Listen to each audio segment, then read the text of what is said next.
My name is Grace Cook. I'm 34 years old, and for most of my professional life, I've been the kind of woman people don't quite notice until something goes wrong. Not invisible, just underestimated. I wasn't the loudest voice in the room, or the one who dominated meetings with confidence theater.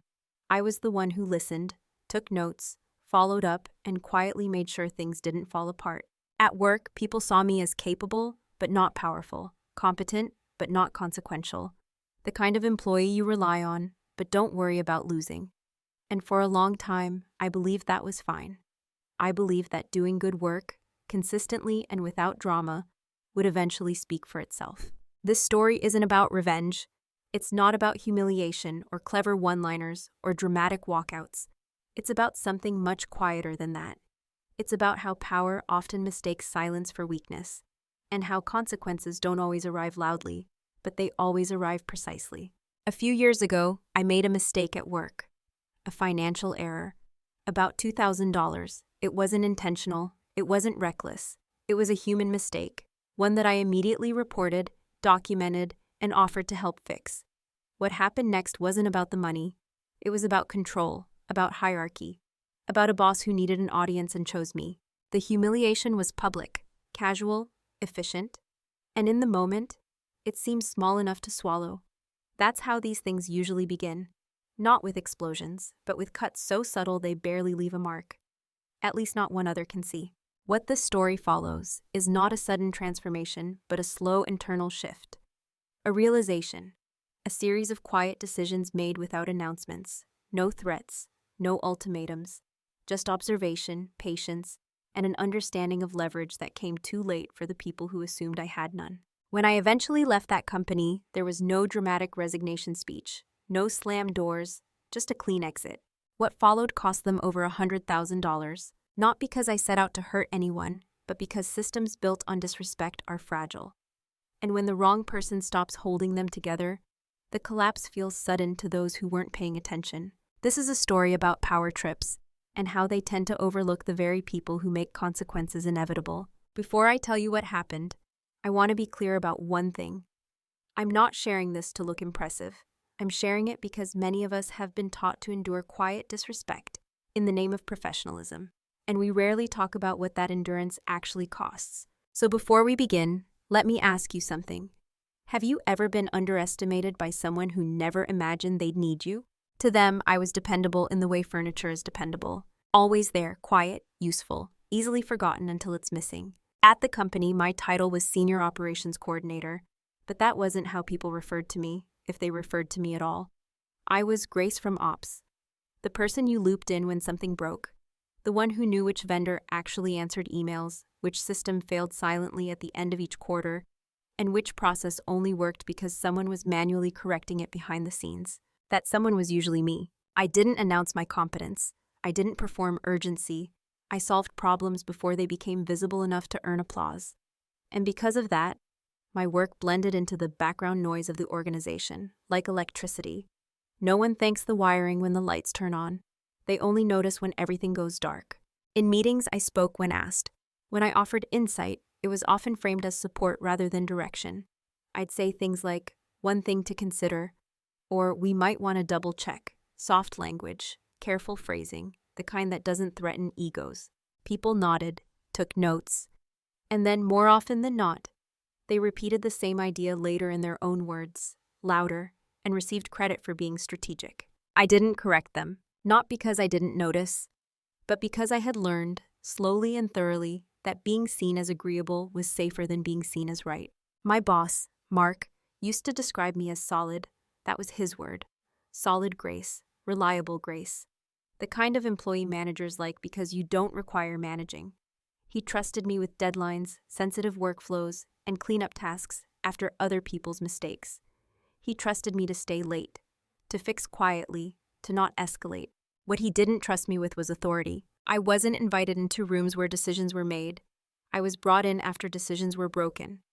I was looped into crisis emails but left out of planning threads. I was consulted but rarely deferred to. And the truth is, I helped create that version of myself. I answered emails at night. I filled gaps without being asked. I said no problem when it absolutely was a problem. I absorbed stress so others could stay comfortable. I made myself useful in ways that didn't disrupt the hierarchy. Not because I lacked ambition, but because I believed professionalism meant endurance. From the outside, it probably looked like I was doing fine. Good salary, stable job, respectable role, no obvious conflict. People assume invisibility is painless when it's quiet. It isn't. Invisibility erodes you slowly. It teaches you to lower your expectations of recognition, to measure your value by how little trouble you cause, to internalize the idea that being essential doesn't mean being important. And yet I stayed, because there was satisfaction in competence, pride in being the one who could untangle chaos, and because I told myself something I know many people tell themselves. If I keep showing up, they'll see me eventually. What I didn't realize was that they did see me. They just saw me differently than I saw myself. They saw someone who wouldn't push back, someone who would absorb blame without resistance, someone who would fix problems even if she didn't create them, someone whose silence could be relied upon. I was the safe place to redirect pressure, and once you occupy that role long enough, people stop imagining you anywhere else. That was who I was to them. Not weak, not incompetent, but contained. Manageable, replaceable, they thought. A support beam they assumed was decorative. They didn't know how much weight it was carrying, and they never thought to ask. The first cut didn't arrive with anger. That's what made it easy for everyone else to miss. It happened on a Tuesday morning, nothing remarkable about the day itself. No looming deadlines, no crisis humming in the background. Just a routine operations review with the management team. I was there to present a short update on a vendor reconciliation I'd been handling. 10 minutes max, clean numbers, clear explanation. I had caught a small discrepancy the previous week, about $2,000. A billing overlap between two systems that didn't talk to each other well. I flagged it immediately, documented it, and began the correction process. It was the kind of issue that happens when processes scale faster than oversight. Not dramatic, not negligent, fixable. Before the meeting, I emailed Mark the details. He replied with a single line. Let's talk about it in the review. That should have been my first signal. When my slide came up, I walked through the issue calmly. I explained what happened, what I'd already done to correct it, and how we could prevent it from happening going forward. I didn't deflect responsibility. I didn't over-explain. I treated it the way I'd always treated problems, with ownership and clarity. Mark didn't look at the screen. He leaned back in his chair and smiled, not warmly but casually, the kind of smile that suggests performance. So, he said, loud enough for the room, we lost $2,000 because of a clerical oversight. The word lost landed wrong. I opened my mouth to clarify, to explain that the funds were recoverable, already in process. But he kept going. This is why attention to detail matters, he added, glancing around the table. Especially in ops, small mistakes add up. It wasn't a shout, it wasn't a reprimand, it was something more efficient than that. A lesson delivered through me. The room responded the way rooms often do in moments like that. A few nods, someone scribbled a note, someone else checked their phone.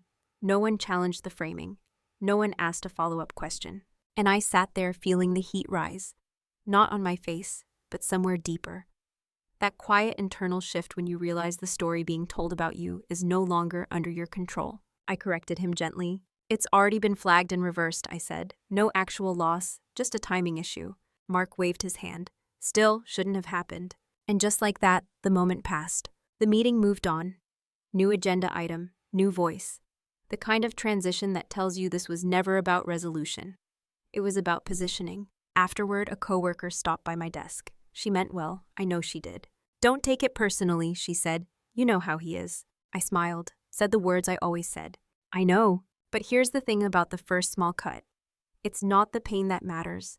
It's the information. I replayed the moment later, not obsessively, but precisely. The tone, the timing, the choice to make it public. The way he framed a fixable issue as a failure. The way no one interrupted, not because they agreed, but because it was easier not to. That was when I realized something important. This wasn't about the $2,000. It was about signaling. Mark had authority, and he wanted to reinforce it.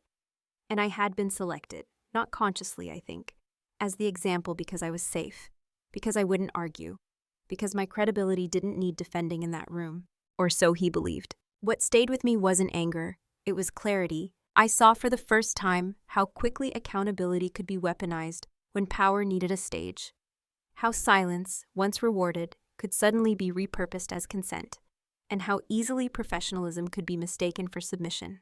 I didn't confront him, I didn't escalate, I didn't document the moment, at least not officially, but I remembered it, not emotionally, structurally. Because once you see how a system treats you under mild stress, you understand exactly how it will treat you when the stakes are higher. And from that day on, I paid closer attention, not to what people said about me, but to how they used me when it was convenient. That was the first cut, small enough to ignore, sharp enough to change the way I listened. After the first cut, nothing looked different. That's how normalization works.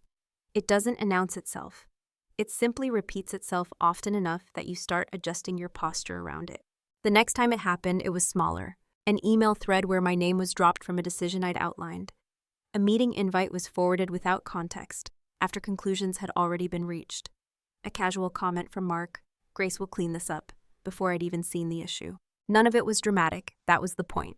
Each moment was plausible, deniable, easy to explain away if anyone ever asked, which they didn't. And I helped the pattern settle in. I told myself Mark was under pressure, that leadership meant making fast calls, that being relied upon, even quietly, was a form of respect.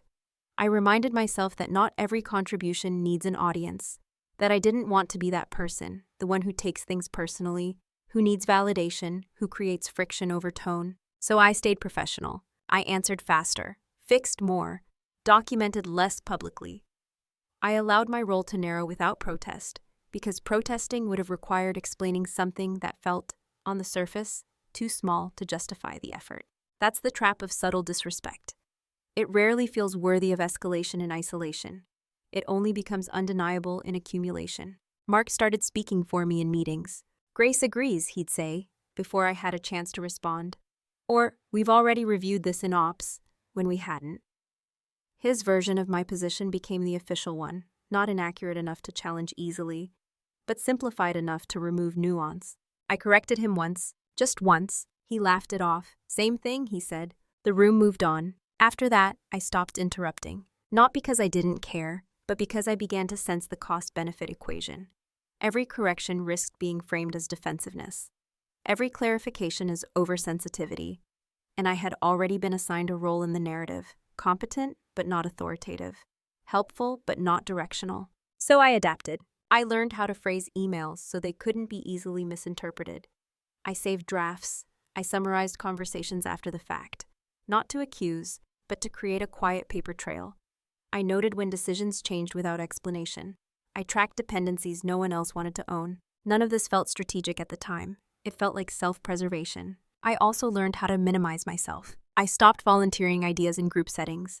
I shared them one-on-one instead, where they could be absorbed without attribution risk. I let others take credit if it meant the solution moved forward. I told myself that impact mattered more than recognition.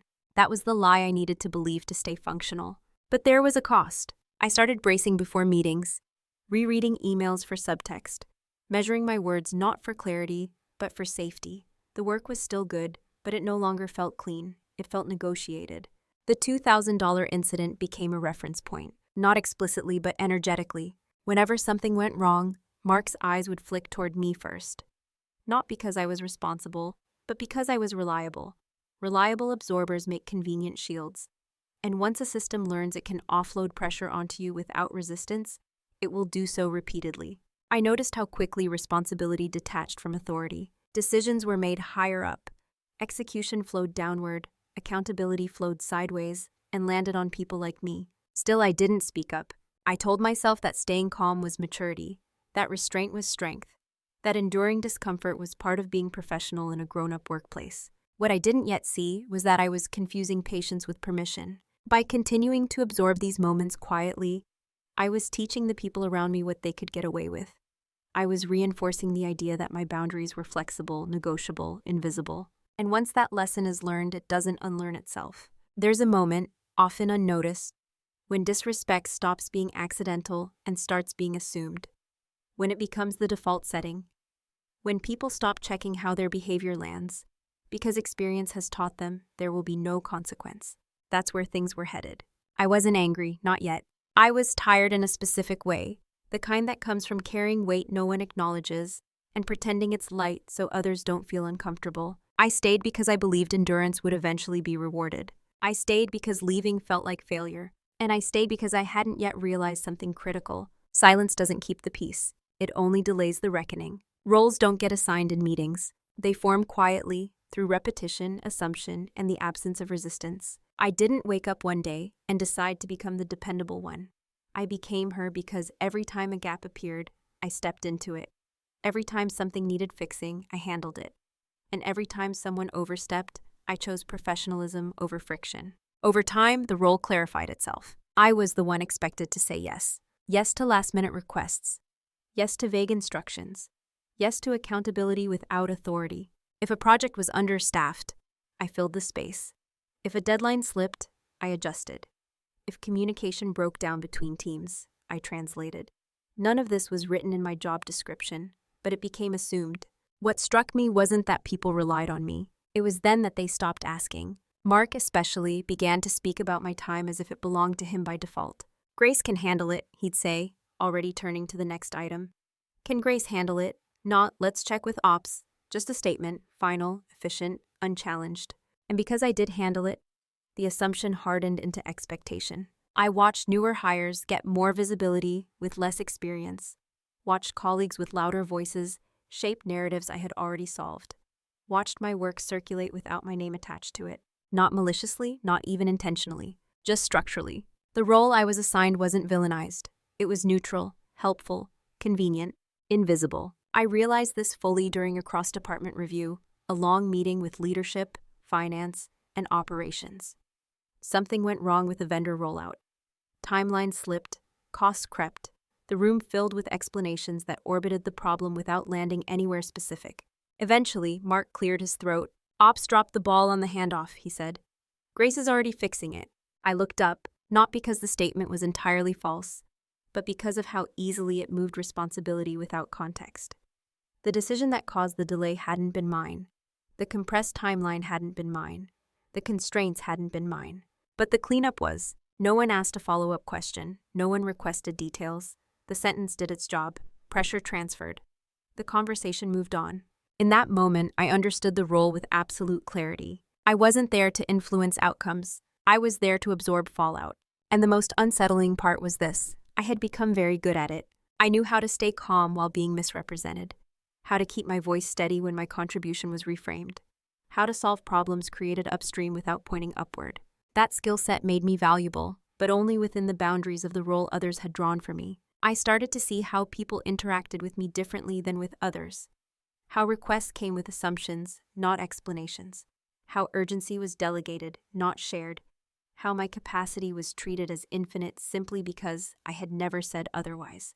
I wasn't being punished. I was being used correctly, according to the role I had allowed to form. And once you see that, something shifts. Not outwardly, not immediately, but internally a question surfaces that won't go away. What happens if I stop performing this role? At the time, I didn't answer it.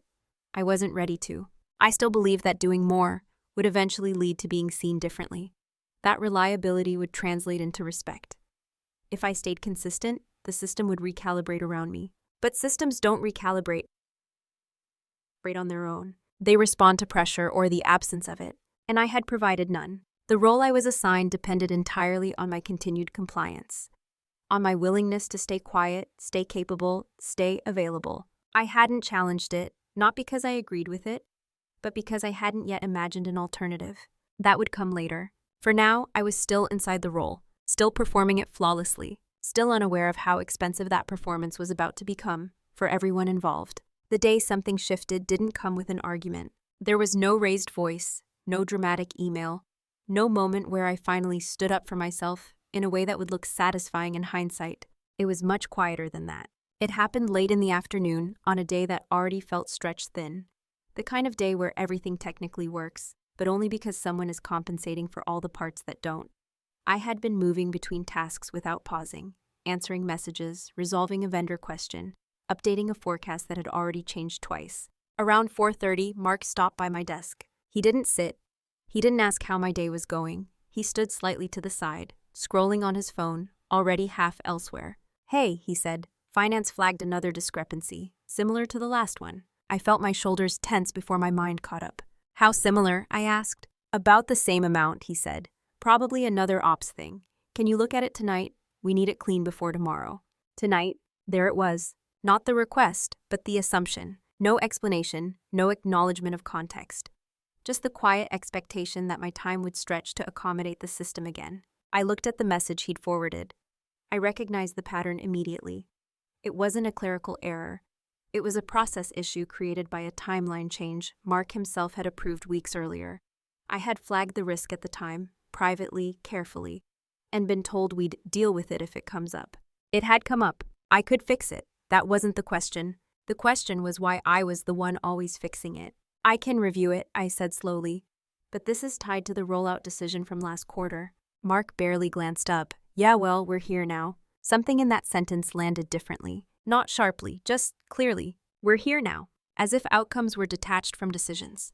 As if responsibility only existed at the point of failure, never at the point of choice. He waited for my usual response, the nod, the no problem, the silent agreement to absorb the work. I didn't give it, not intentionally. I simply didn't rush to fill the space. I'll take a look tomorrow morning, I said. Mark frowned, not angrily but with surprise. A flicker, a recalculation. It'd be better if it were done tonight, he said. I understand, I replied. I'm at capacity today. The words felt strange in my mouth. Not confrontational, not emotional, just factual. There was a pause. Not long, but long enough to register. Okay, he said finally. Let's connect in the morning. And he walked away. That was it. No fallout, no reprimand, no immediate consequence. But something had shifted. I sat there for a moment, staring at my screen, aware of my heartbeat in a way I hadn't been before. Not from fear, but from recognition. I had said no. Not dramatically, not defensively. Just no. And the world hadn't ended. What surprised me wasn't his reaction. It was mine. I felt lighter, not relieved, clear. As if a background noise I'd gotten used to had suddenly stopped, and I could hear my own thoughts again. That evening, I didn't stay late. I shut down my computer at 6. I walked out of the building without that familiar sense of unfinished obligation clinging to me. On the way home, I replayed the moment, not with anxiety, but with curiosity. Why had it taken so long to say something so simple? And why had it felt so consequential? That's when I understood what had actually shifted. It wasn't my behavior. It was my self-perception. I realized I had been acting as if my value depended on my willingness to overextend. As if my professionalism required self-erasure. As if boundaries were something you earned only after enduring enough. But boundaries don't arrive as rewards. They arrive as decisions. That small refusal didn't change how Mark saw me, not yet.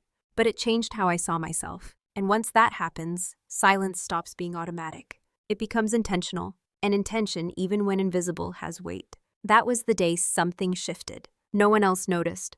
But everything that followed grew from that moment. After that day, I didn't suddenly become outspoken. I didn't announce new boundaries. I didn't demand recognition. I didn't confront Mark or escalate anything formally. Outwardly, very little changed. Inwardly, everything did. Before, my silence had been reactive, a reflex. Something I defaulted to because it felt safer than disruption.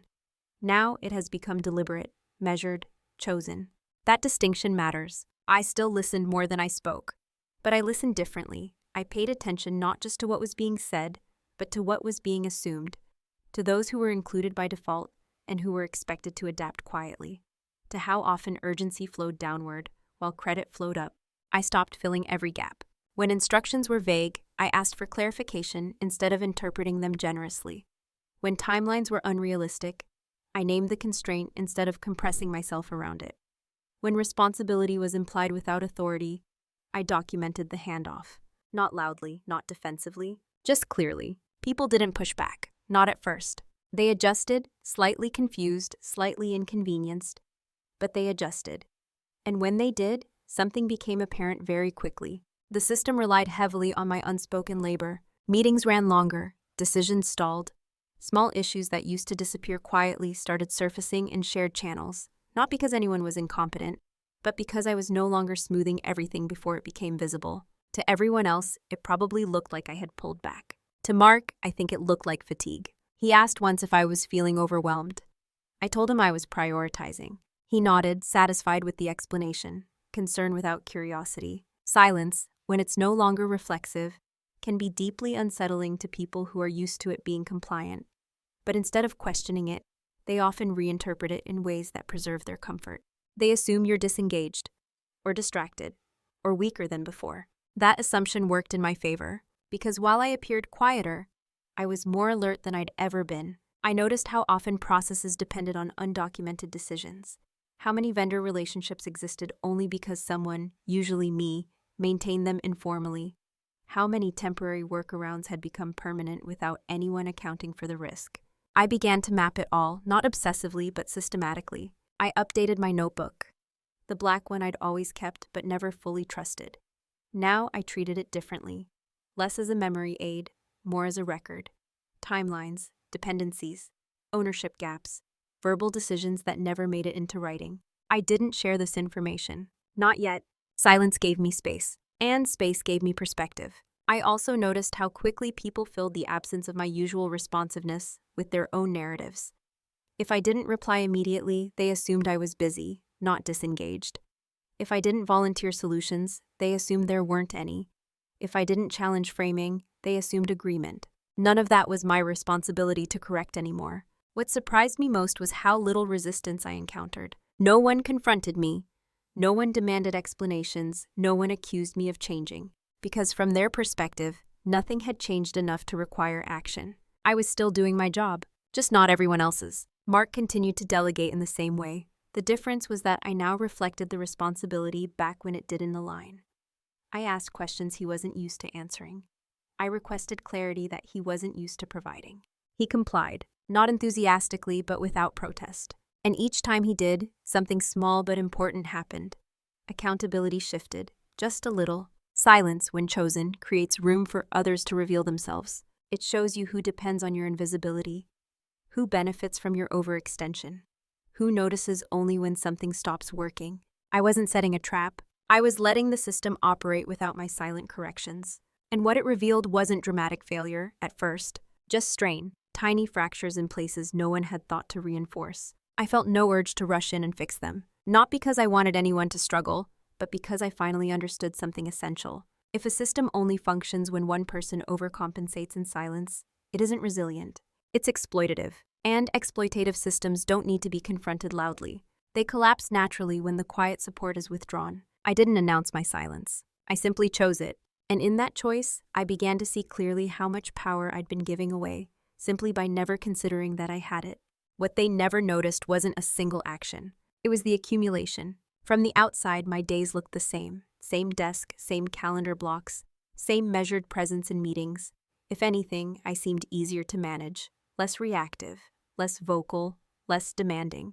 What they didn't see was how much of the organization lived in the spaces between official processes, and how intimately I knew those spaces. I had been there long enough to understand which systems were decorative and which ones actually kept things moving. I knew which reports were reviewed and which were archived unread, which approvals were symbolic, and which ones, if delayed, quietly froze entire workflows. Most of this knowledge didn't exist in documents. It existed in habits. In the meantime, vendors emailed me directly, instead of going through procurement. In the way finance copied me when numbers didn't reconcile, even if the issue originated elsewhere. In the way project managers asked, "Can you sanity check this?" before sending things upward. I didn't broadcast this role. I absorbed it. And now I began to observe it more deliberately. I noticed how often I was the translator between departments that didn't fully understand each other's constraints. How many exceptions had been normalized simply because I knew how to handle them? How many edge cases existed because no one had ever slowed down enough to redesign the process properly? I started writing things down, not to expose anyone, but to see the system as it truly was. Dates, dependencies, who made which decision, and who dealt with the aftermath. I didn't editorialize, I didn't assign blame, I documented. At the same time, I began learning things that had never been part of my formal role. I read contracts more carefully, not just for deliverables, but for risk allocation. I noticed that vendor penalties existed on paper, but were never enforced because enforcement required coordination across teams that didn't talk to each other. I paid attention to timing, when approvals are bottlenecked, when cash flow tightened, when a delay in one department quietly multiplied costs in another. I realized something uncomfortable and clarifying at the same time. A significant portion of the company's financial efficiency depended on informal work no one had officially accounted for, work I had been doing, and because it wasn't visible, it wasn't protected. That realization didn't make me angry. It made me precise. I stopped reminding people of deadlines they owed. I stopped preemptively checking for mistakes that weren't mine to catch. I stopped smoothing communication unless it was explicitly part of my responsibility. Nothing broke immediately, but friction increased. Small delays appeared. Questions circulated longer before being answered. Vendors escalated more often because they no longer had a quiet back channel. People attributed it to growing pains, to the workload, to the market. No one connected it to me. That was the most telling part. They had grown accustomed to outcomes without understanding inputs. I also began positioning myself carefully. I updated my resume, not impulsively, but accurately. I framed my work not as support, but as systems stewardship, risk mitigation, operational continuity. I took calls during lunch breaks, early mornings, not actively job hunting, just recalibrating my sense of leverage. And what I heard surprised me. The skills I'd minimized internally were valued externally. The things that had been invisible where I was felt essential elsewhere. That contrast sharpened my clarity. Inside the company, my silence was interpreted as compliance. Outside it, my experience read as authority. I didn't tell anyone what I was doing, not because I was hiding, but because there was nothing to announce. I was learning, preparing, understanding, and I was finally allowing the organization to experience its own weight. Without me quietly redistributing it, Mark remained largely unaware. He still assumed that if something truly mattered, I would flag it. If a process was at risk, I would intervene. That my silence meant stability. He mistook restraint for loyalty. That misunderstanding would matter later. What they never noticed was that I had stopped buffering the system from itself. I wasn't sabotaging anything. I was simply no longer compensating for decisions made without full awareness of their consequences. There's a difference. Preparation doesn't always look like action. Sometimes it looks like patience. Sometimes it looks like letting patterns finish revealing themselves. By the time the first real stress test arrived, I already knew exactly where it would land. And I knew something else too. If I ever chose to leave, the cost wouldn't come from what I took with me. It would come from what I stopped quietly providing. They didn't notice that, but they would. The private reveal didn't feel like a victory. There was no rush, no sense of triumph, no moment where I leaned back and thought, so this is how it ends.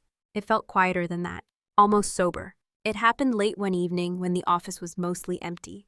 I had stayed behind, not to catch up, but to finish reviewing a set of vendor amendments that finance had forwarded with a vague note.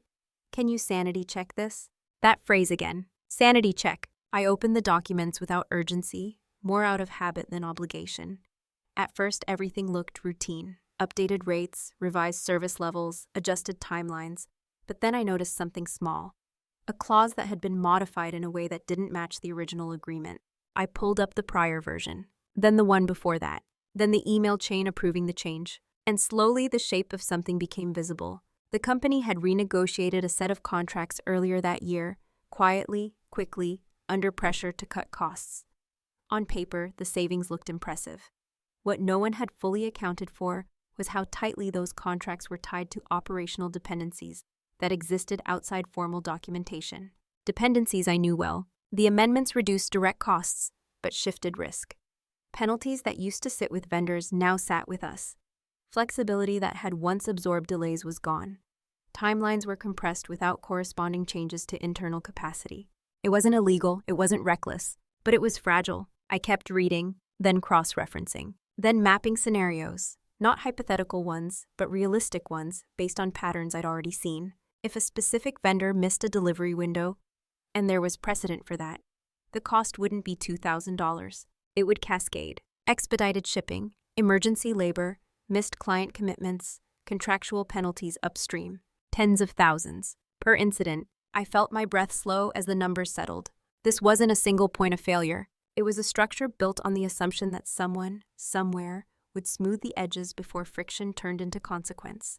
That someone had been me. I sat there for a long time, not moving. Not because I was overwhelmed, but because I was recalibrating. For the first time, I saw my position clearly, not as a role, but as leverage. Not leverage in the sense of threat or manipulation. Leverage in the sense of impact. The company's financial exposure wasn't theoretical. It was deferred, hidden behind informal work and uncredited vigilance. And the moment that vigilance stopped, or left, the exposure would surface. Not all at once, but decisively. I didn't feel excited. I felt calm, because clarity has that effect when it arrives honestly. I printed nothing, saved nothing externally. I closed the documents and locked my notebook in my bag. Not because I was hiding evidence, but because I didn't need proof anymore. I understood the system. And once you understand a system, you no longer need to fight it emotionally. You just need to decide how much of yourself you're willing to keep investing in it. On the way home that night, I thought about the past few years, not with resentment, but with accuracy. The late nights, the quiet fixes, the moments where I'd absorbed pressure so others could stay comfortable. I thought about the $2,000 mistake, how small it had seemed, how loudly it had been framed, and how much larger the unacknowledged risks really were. The reveal wasn't that the company needed me, it was that the company had designed itself around my silence. And silence, once withdrawn, leaves a vacuum. I didn't plan revenge. I didn't rehearse confrontations. I didn't even decide to leave that night. What I did was simpler and more final. I stopped assuming responsibility for outcomes I didn't control. I stopped correcting risks no one wanted to formally own. And I stopped tying my sense of worth to my usefulness within a system that refused to see me fully. The leverage wasn't something I would use. It was something that would assert itself naturally if I stepped away. That distinction mattered to me, because I wasn't interested in punishment. I was interested in alignment. If my presence was essential, it should be acknowledged honestly. If it wasn't, then my absence would clarify that truth quickly. Either way, I no longer needed to prove anything. The private reveal didn't make me powerful. It made me free. And freedom changes how decisions feel. Not heavier, clearer. The decision point didn't arrive as an ultimatum. No one pushed me into a corner. No crisis forced my hand. In fact, from the outside, things looked almost stable. The kind of stability that exists right before people realize they've mistaken balance for inertia. What changed was my relationship to choice. Before, staying felt automatic. Leaving felt dramatic. Speaking up felt risky. Silence felt necessary. Now, all of those assumptions were open for review. I laid out my options carefully, not emotionally, but analytically. The same way I'd approach any complex system. Option 1, stay and formalize my role. I could ask for clearer authority, push for recognition, request structural changes that reflected the work I was actually doing. On paper, this was the most reasonable path. It aligned with loyalty, with continuity, with a story people like to tell themselves about perseverance paying off. But I understood the cost. Formalizing my role would require confronting dynamics that had benefited from staying unspoken. It would require Mark to acknowledge gaps in his leadership, something he had shown little appetite for. And even if changes were promised, I knew how slowly systems adapt when discomfort threatens hierarchy. Option 2, disengage emotionally and coast. Do the minimum, protect my energy, let the system degrade without my involvement. This option required the least effort in the short term. No confrontation, no upheaval. But it felt dishonest. I wasn't interested in quiet resentment. I didn't want to stay somewhere simply to watch it struggle. That kind of distance corrodes you in different ways. Option 3, leave. Cleanly, professionally, without accusations. This was the irreversible option. Once taken, there would be no walking it back. No renegotiation, no sudden recognition that arrived conveniently after the fact. Leaving would mean surrendering the illusion that I could still be seen differently there. And that was the hardest part, because hope, even quiet, disciplined hope, can be heavy. I thought about timing, about obligations, about what I owed, to the company, to my coworkers, to myself. I realized something that surprised me. I felt no urgency.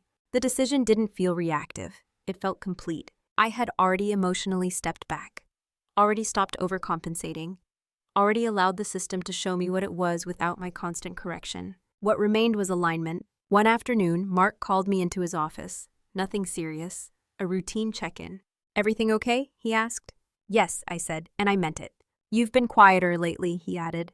"Just want to make sure you're not burning out." There it was again, the misinterpretation. Quiet as depletion, silence as fatigue. "I'm clear," I said, "not burnt out." He nodded, satisfied enough. The conversation moved on. That was the moment I knew, not because of what he said, but because of what he didn't ask. He didn't ask what I needed, didn't ask what I was seeing, didn't ask what had changed. The structure preferred me quiet, even when checking in. That told me everything. A week later, I submitted my resignation. 2 weeks' notice, no manifesto, no grievances, just gratitude for the experience and a clear end date. Mark looked genuinely surprised. "Is this about the workload?" he asked. "No," I said. "Is it something we can fix?" I paused, not for effect, but to be honest. "I don't think so," I replied. And that was true, because the issue wasn't a policy or a project. It was the role. and roles don't dissolve overnight. He accepted the resignation professionally, a bit stiffly, a bit confused. He thanked me for my contributions. I thanked him in return. Walking out of his office, I felt something settle, not relief, not sadness.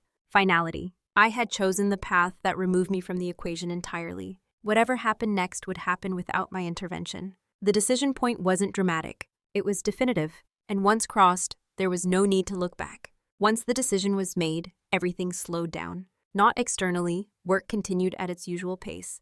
But internally, time felt more deliberate. Each action had weight, not because it was dramatic, but because it was intentional. I moved carefully, not out of fear, but out of respect for the consequences that follow quiet decisions. I didn't announce my resignation widely. HR processed it. Mark informed leadership. A short message went out to the team thanking me for my contributions and noting my last day. Polite, contained, forgettable. That was fine. In the weeks that followed, I did exactly what I said I would do. I transitioned my responsibilities. But here's the thing about transitioning responsibilities in a role like mine. It assumes those responsibilities are fully visible. They weren't. I documented what was official, the systems I owned on paper, the recurring tasks that appeared in job descriptions, the reports that had names and schedules. I did not document the informal scaffolding, not because I was withholding information, but because it had never been acknowledged as part of my role to begin with, and formalizing it suddenly on my way out would have raised questions no one was prepared to answer. Questions like, why does this process rely on one person's judgment? Why was this risk never escalated? Why does this vendor bypass procurement entirely? So I stayed within bounds. I answered questions when asked. I attended handover meetings. I trained my replacement on the tools, not the intuition. Because intuition can't be transferred in 2 weeks, and systems that depend on it should never have pretended they didn't. I noticed how calm everyone was. Too calm. People assumed continuity, assumed redundancy, assumed that whatever I did could be absorbed seamlessly because it always had been. That assumption had never been tested. I didn't correct it. Moving in silence isn't about secrecy. It's about restraint. I resisted the urge to warn people, to explain what they were about to feel, to soften the landing, because that urge, to protect the system even as you exit it, is part of the same pattern that made leaving necessary. On my last day, I cleaned out my desk. The black notebook went into my bag, not as leverage, but as closure. It was a record of work done, lessons learned, and boundaries discovered too late to apply there. Mark stopped by in the afternoon. "We'll miss you," he said. "You've been a huge help, not a leader, not a stabilizing force, not someone whose absence might matter, just help." I thanked him, and that was it. No exit interview revelations, no dramatic farewells, just a quiet departure that felt almost anticlimactic, which is how moving in silence often feels at first. The first week after I left, nothing happened. The second week, a few emails came in, questions about things that were usually handled. I redirected them politely. Then I stopped responding once my transition period officially ended. By the third week, I heard from a former colleague. "Hey," she wrote, "random question. Do you remember how we usually handle vendor escalations when finance flags timing issues?" I did remember. I didn't reply. Not out of spite, out of clarity, because remembering doesn't equal responsibility. Behind the scenes, small costs were beginning to surface. Overtime approvals, expedited requests, meetings that ran long without resolution, decisions that stalled because no one felt confident owning them. Still, no one panicked. Organizations don't feel loss immediately. They feel friction first. And friction is easy to misdiagnose. From the outside, it probably looked like a normal adjustment period. A few hiccups, nothing alarming. From the inside, though no one had named it yet, the system was beginning to pay for assumptions it had never audited. I watched from a distance, not closely, not obsessively, just enough to know that what I'd seen privately was now beginning to emerge publicly. Moving in silence doesn't mean you disappear. It means you let absence speak. And absence, when it follows long periods of unacknowledged contribution, has a way of becoming very loud, very fast. They still hadn't noticed what was missing, but they were about to feel it.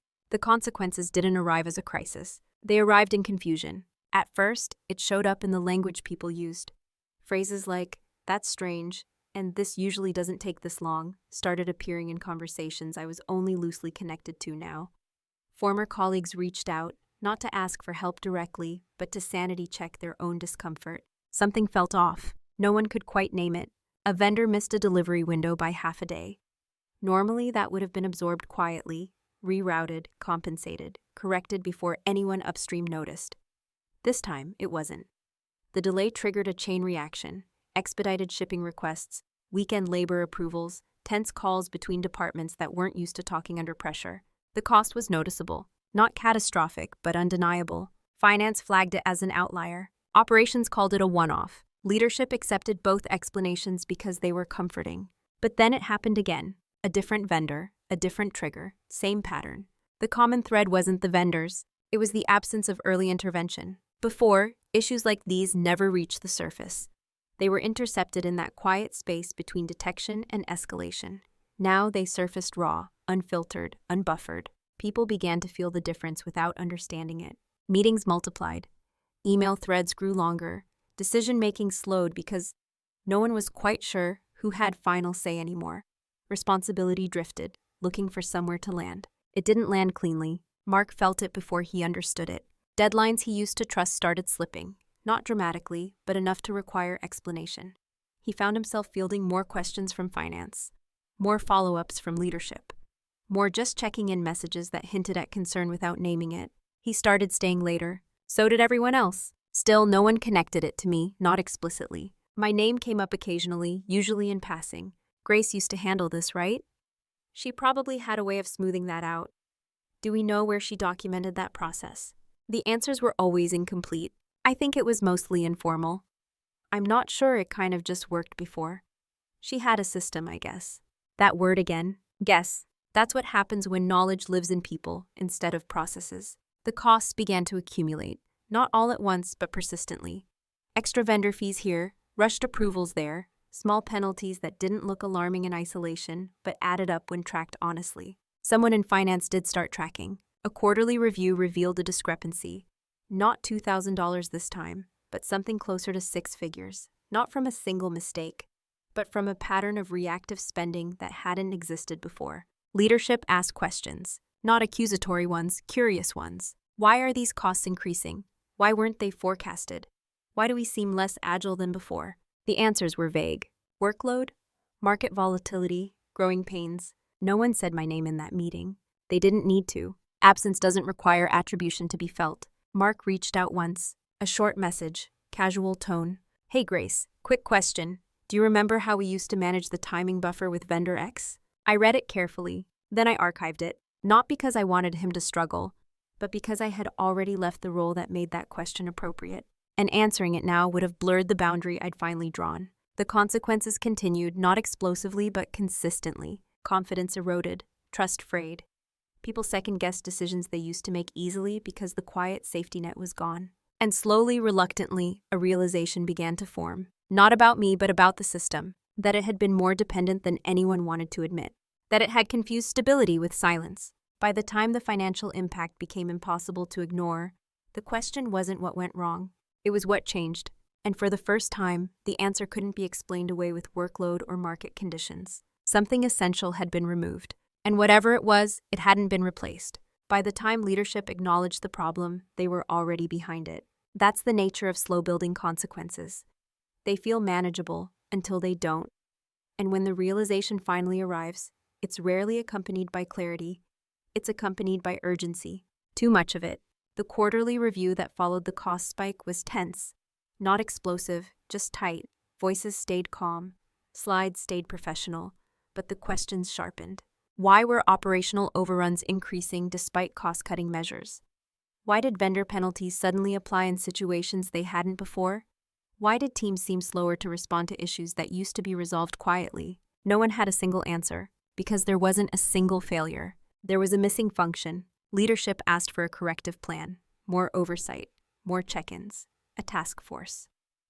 The usual responses when a system reveals weakness: add structure, add meetings, add pressure. But pressure doesn't replace understanding. Mark was tasked with stabilizing operations.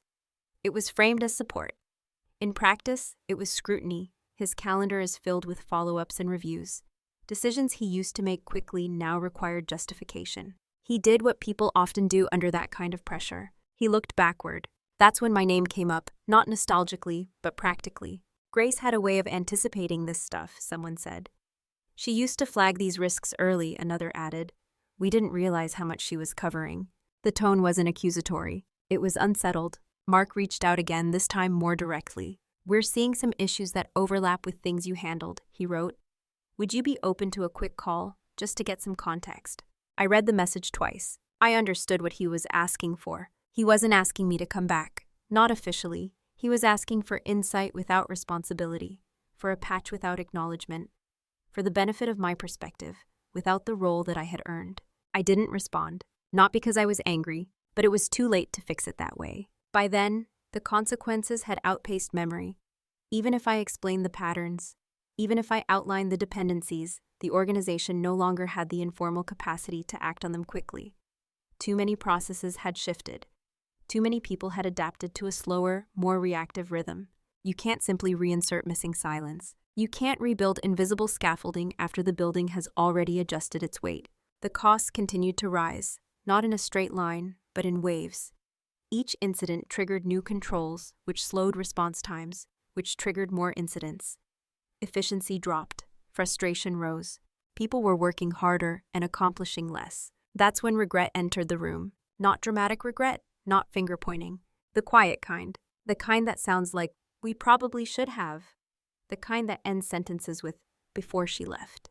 But regret is a retrospective emotion. It doesn't reverse decisions. Someone floated the idea of bringing in a consultant.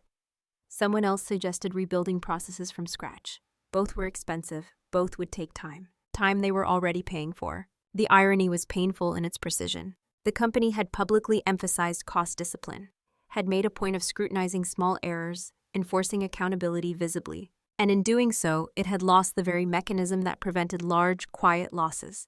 By the time leadership understood the scale, over $100,000 across compounding issues, it wasn't shocking. It was sobering, not because of the number, but because of what it represented: a system that had misread its own resilience, a culture that had mistaken endurance for expendability. Mark never confronted me. He didn't blame me, he couldn't. The truth was too diffuse, too structural, too inconvenient. And that's what made it irreversible. No apology could retroactively restore trust. No conversation could reassign a role that had only ever existed informally. And no amount of urgency could recreate the conditions that allowed things to just work before. By the time they realized what they'd lost, they weren't losing me anymore. They were losing time, money, credibility, and systems don't forgive misjudgments easily, especially when the warning signs were quiet and ignored. The confrontation, when it finally came, wasn't dramatic. There was no raised voice, no accusations, no long list of grievances laid out like evidence in a trial. It was almost polite. Mark asked if we could talk. Not urgently, not apologetically, just carefully. He framed it as a check-in, a chance to reconnect. I agreed. We met at a quiet cafe near my apartment, neutral ground, no power dynamics, no conference room, no audience. He looked tired. Not frantic, just worn in the way people get when they realize they've been reacting instead of leading. We exchanged small talk, weather, work, the usual buffers. Then he got to the point. "We're seeing some issues," he said. "Operational ones, costs we didn't anticipate." I nodded. "I've heard," I said, and I had. He hesitated. "You used to catch these things. Not prevent, not own. Catch." "I addressed them when they surfaced," I replied, within my role. There was a pause. "I didn't realize how much of that fell on you," he said. I believed him. That's what made the moment strange, not hostile. "I know," I said. He leaned forward slightly. "If you'd told me..." I stopped him gently, not with my hand, with my voice. "I did," I said, "just not loudly." He looked at me then, not defensively, but with something closer to recalibration. "I thought you were fine," he said. "You never seemed..." "I was quiet," I said. "That's different." Another pause. The cafe noise filled the space between us. Cups, conversations. Normal life is continuing. "I'm not here to revisit the past," I added. "And I'm not interested in consulting." He nodded slowly. "I figured," he said. "I just wanted to understand." So I explained briefly, not in technical detail, not with blame. I told him how informal work carries invisible risk, how systems adapt around people who compensate quietly, how public accountability paired with private dependence creates fragility. I didn't mention the $2,000 meeting. I didn't need to. He listened, actually listened. When I finished, he didn't argue. "I wish I'd known," he said. "I considered that." "You did know," I said calmly. "You just didn't need to know until I left." That landed, not as an accusation, as a fact. We sat there for a moment, no rush to fill the silence. "I'm sorry," he said eventually. Not performative, not defensive. "Just late." "Thank you," I said, and I meant it. But apologies don't rewind systems. They just acknowledge where things broke. When we stood to leave, there was no resolution to negotiate. No next steps, no promises. That was the point. Confrontation without heat doesn't seek closure through victory. It seeks clarity, and clarity had already arrived on both sides. We said goodbye, cordial, final. As I walked home, I felt no triumph, no satisfaction in being right. What I felt was something quieter. Alignment. The system had spoken. The roles had been revealed. The consequences had unfolded. And for the first time, there was nothing left to carry that didn't belong to me. That's what confrontation without heat gives you. Not justice, not revenge, just the truth, clearly stated, finally heard, and no longer yours to manage. Who I am now isn't defined by what happened. It's defined by what no longer happens. I'm still quiet, still measured, still someone who listens before speaking. That part of me didn't change, and I don't want it to. Silence, when chosen, is not a flaw. It's a tool, a filter, a form of respect for your own attention. What changed is what I allow my silence to carry. I no longer confuse usefulness with worth. I don't mistake endurance for professionalism. And I don't accept roles that depend on my self-erasure to function. After I left, I took time before moving on. Not out of exhaustion, but intention. I wanted to recalibrate, to understand what I actually wanted from my work, beyond stability or approval. When I did step into my next role, I did it differently. I asked harder questions early, about authority, about ownership, about how decisions were made, and who absorbed the consequences when they weren't. I didn't soften my curiosity to make others comfortable, and I didn't apologize for clarity. What surprised me was how well it was received. In the right environment, competence doesn't need to hide. It's invited, structured, respected. I still document, still think in systems, still anticipate problems before they surface. But now, that work is visible by design, not because I demand credit, but because the structure requires transparency. There's accountability in all directions, and because of that, there's less quiet damage. I also changed how I relate to authority. I no longer assume it understands what it doesn't ask about. I don't fill in gaps silently. I don't correct things in the dark to preserve someone else's comfort. If something matters, it's named. If it's not named, it's not carried. That boundary has made me calmer, not sharper. People sometimes ask if I regret staying as long as I did. I don't. I learned how systems really work. I learned how easily silence can be misread. And I learned that power isn't always loud, but it is always responsive to absence. Most importantly, I learned that you don't have to become aggressive to stop being invisible. You just have to stop overfunctioning. There's no bitterness in that realization. Bitterness requires blame. What I have is perspective. I don't need to see former colleagues struggle to feel validated. I don't replay old meetings in my head. I don't wonder what I could have said differently. Because the story isn't about what they lost. It's about what I gained. Clarity, alignment, and the ability to choose environments that don't require me to shrink to fit. Who I am now is someone who understands her value without needing to announce it, and who understands her boundaries without waiting for permission. That combination is quiet, but it's not invisible. There's a version of the story that could be told as a warning, about bad bosses, about toxic workplaces, about what happens when power goes unchecked. But that's not the version I want to leave you with, because the most important lesson here isn't about what my boss did wrong. It's about what silence can accidentally teach people when it's misunderstood. Power trips don't always look like cruelty.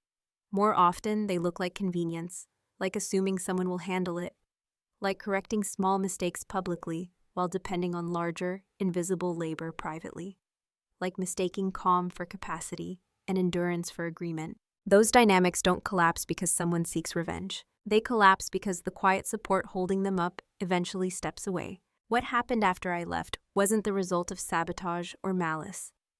It was the natural consequence of a system that had been buffered by one person's restraint for too long. When that restraint disappeared, reality surfaced. And reality is expensive when it's been deferred. The $2,000 mistake that started the story was never the real issue.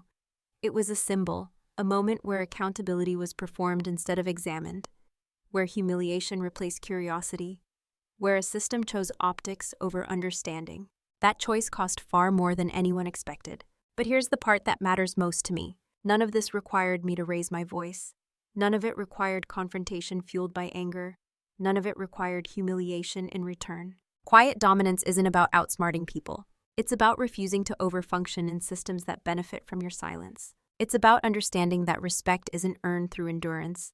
It's sustained through boundaries. And when those boundaries are absent, even well-intentioned organizations drift toward imbalance. If there's a moral here, it's not leave at the first sign of disrespect. That's too simple. It's this: pay attention to what your silence is carrying. If your calm is preventing others from seeing risk, if your restraint is absorbing accountability that isn't yours, if your professionalism requires you to stay invisible, then the system isn't stable. It's leaning on you. And no structure should depend on one person quietly holding it together. When you step back from that role, whether by speaking up, restructuring, or leaving, you're not being disloyal. You're being honest. Power trips always have consequences. Not because someone seeks them out, but because imbalance always corrects itself eventually. The correction is rarely loud, but it's always precise. If this story resonated with you, I'd really like to hear your perspective. Have you ever realized, too late or just in time, that your silence was holding more power than anyone acknowledged?